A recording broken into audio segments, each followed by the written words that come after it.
Good morning students. आज देखते हैं इसके आगे का। पिछली बार जो थे हम लोग डिफरेंस पढ़े थे स्टार्स और प्लैनेट्स के बीच में, तो उसमें से कुछ बचे हुए थे, उसके बारे में बात कर लेते हैं। एक डिफरेंस बचा हुआ था कि जो स्टार्स की पोजीशन होती है उसमें जो रिलेटिव चेंज होता है, मतलब कि स्टार्स हैं उनमें जो रिलेटिव चेंज पोजीशन मतलब एक दूसरे के साथ रिस्पेक्ट में वो अपनी पोजीशन चेंज करें, ये देखने को नहीं मिलता है क्योंकि ये जो घटनाएं होती हैं कई साल ले लेती हैं तब जा कर के होता है। जबकि प्लैनेट्स में ये क्या करते हैं, सन के चारों तरफ घूमते हैं, इनमें मोशन होता रहता है, इसलिए इनमें जो रिलेटिव पोजीशन चेंज होता है वो देखने को मिलता रहता है। देखिए बड़ी डिफरेंस है। अब इसके बाद अगर हम बात करें, एक तो यहाँ पर दे दिया है सारी प्रॉपर्टीज़ दे दी गई हैं प्लैनेट्स की ये टेबल में, तो ये ब्लू कलर की टेबल, इसको आप जरूर पढ़ लें घर में बुक के ऊपर। इसके अलावा आज बात करेंगे एस्ट्रॉयड्स और माइनर प्लैनेट्स की।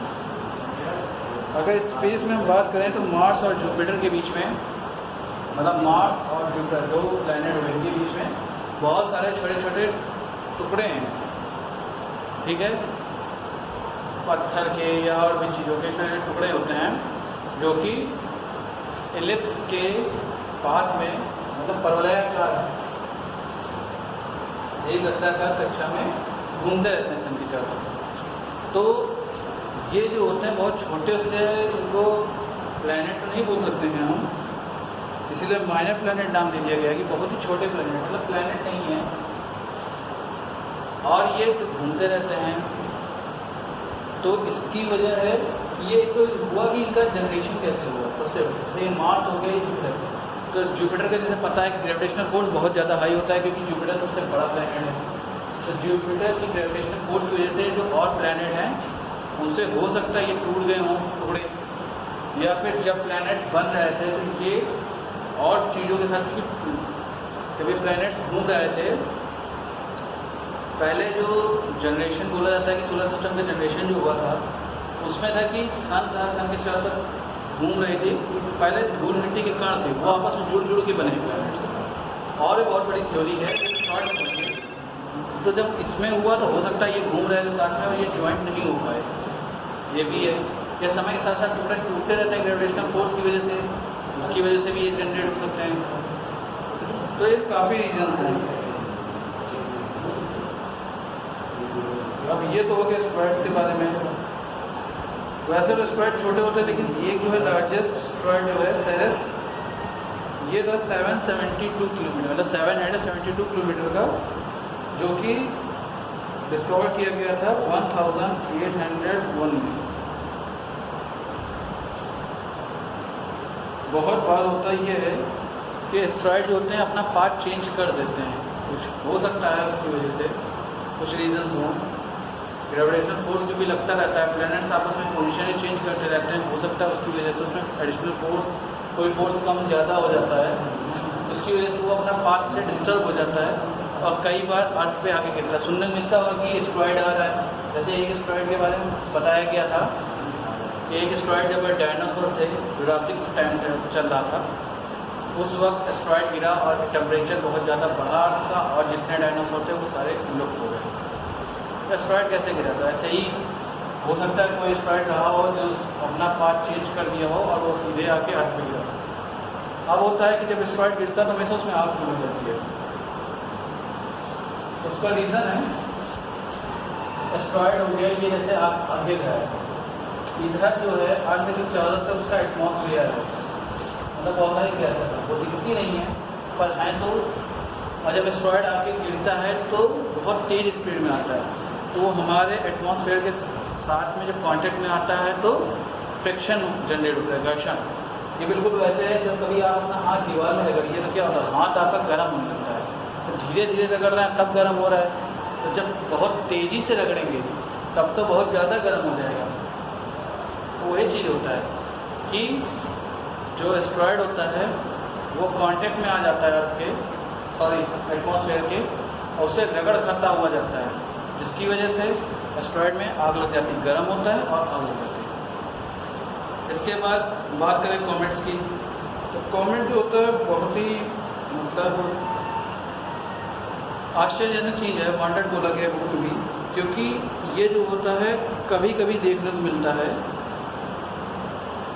और ये होता है इस तरह से कि चमकदार बॉल नज़र आती है जो कि चलते हुए नज़र आती है। अब इसके जो होते हैं 3 पार्ट्स होते हैं मेनली।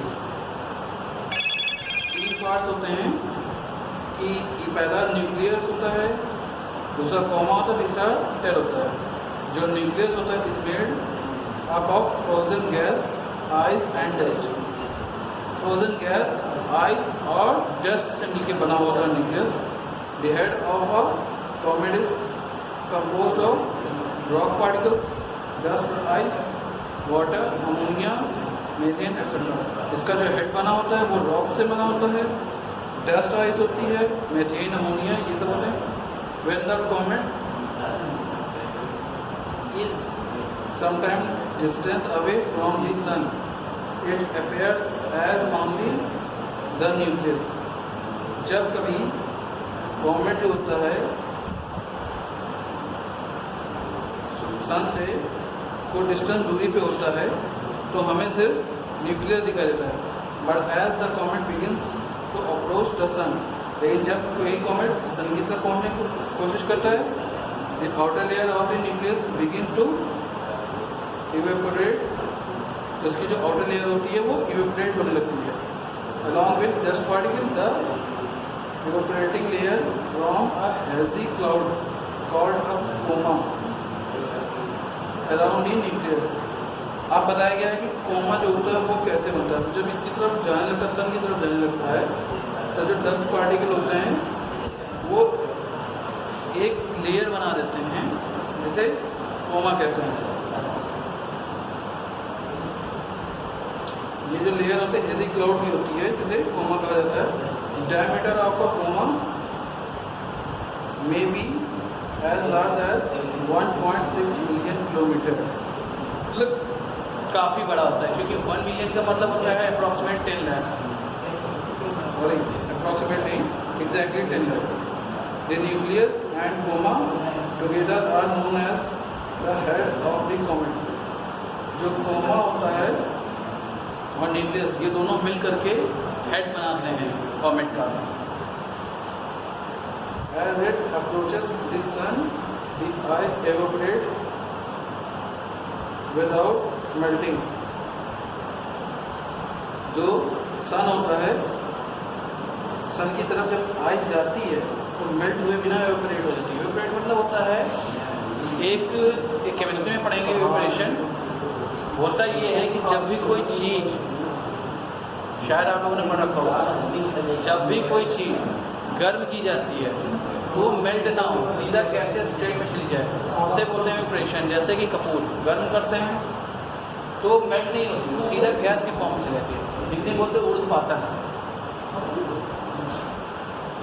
तो वही बताएंगे sun the ice evaporate without melting, the resulting tail always point away from the sun because of solar radiation presence and the effect of the solar wind. इसी वजह से टेल जो होती है हमेशा सन से दूर साइड नजर आती है, अपोजिट डायरेक्शन में। क्यों? क्योंकि एक तो ये रेडिएशन का होता है इफेक्ट, दूसरी बात विंड का होता है। This tail can stretch as millions kilometre. तो ये टेल की लंबाई जो है वो मिलियन किलोमीटर में हो सकती है।